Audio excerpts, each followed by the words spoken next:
Depois do massacre, a casa ficou em silêncio. As cortinas fechadas, as portas lacradas pela polícia.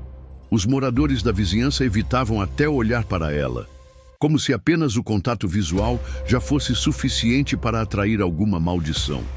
Por meses, aquele lugar permaneceu vazio. Mas em dezembro de 1975, algo mudou. Uma nova família decidiu se mudar para lá, os Lutz. George Lutz, sua esposa Kathy e os 3 filhos chegaram com sorrisos tímidos, carregando caixas, móveis e sonhos. Afinal, a casa era grande, espaçosa e havia sido comprada por um preço muito abaixo do mercado. Era como se o destino tivesse colocado aquele lar em suas mãos. E eu me lembro de pensar, ninguém compra uma casa tão barata sem motivo. Era como um presente envenenado. Nos primeiros dias, tudo parecia normal. George cuidava da lareira, Kathy arrumava os quartos e as crianças corriam pelo jardim, rindo alto. Mas sempre havia algo, um detalhe sutil, um desconforto invisível.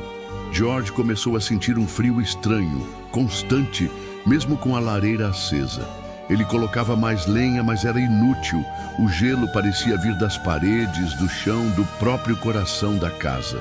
Kathy, por sua vez, acordava todas as madrugadas no mesmo horário, 3h15 da manhã.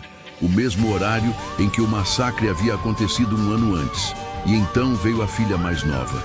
Ela começou a falar sobre uma nova amiga que havia conhecido dentro da casa. O nome dela? Jodie. Só que Jodie não era uma criança.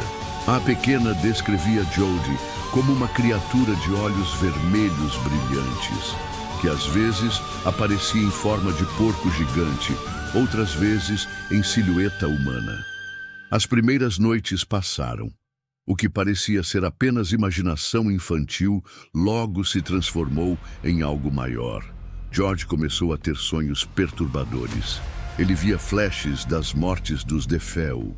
Sonhava com tiros ecoando pelos corredores e sempre acordava suado, trêmulo, com a sensação de que alguém o observava do pé da cama. Mas o mais assustador ainda estava por vir. No quarto das crianças, crucifixos que antes estavam pendurados em posição normal começaram a virar sozinhos, de cabeça para baixo. Portas batiam com força em plena madrugada, como se mãos invisíveis as empurrassem. E as paredes começaram a suar, literalmente. Um líquido escuro e pegajoso começou a escorrer pelas frestas, como se a própria casa sangrasse. Eu consigo imaginar a agonia dos Lutz. A cada dia que passava, era como se a casa fosse se alimentando deles, drenando suas forças, sugando sua sanidade.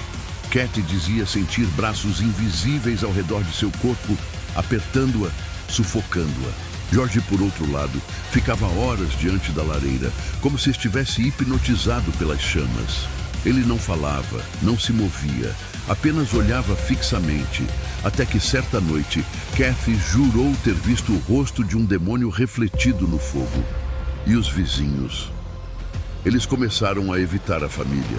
Diziam que algo estranho pairava sobre eles, uma energia que contaminava o ar quando passavam. Até os animais reagiam. O cachorro da família se recusava a entrar na casa, rosnava para os corredores vazios e, em várias ocasiões, tentou escapar desesperadamente. O que mais me assombra nessa parte da história é que, para os Lutz, não havia saída. Eles estavam presos, uma mistura de negação, medo e esperança de que fosse apenas uma fase, manteve-os lá dentro. Mas o mal já havia se infiltrado em cada canto, em cada respiração, em cada olhar de terror silencioso que eles trocavam. E eu sei que, a partir daquele momento, eles não estavam mais sozinhos dentro daquela casa.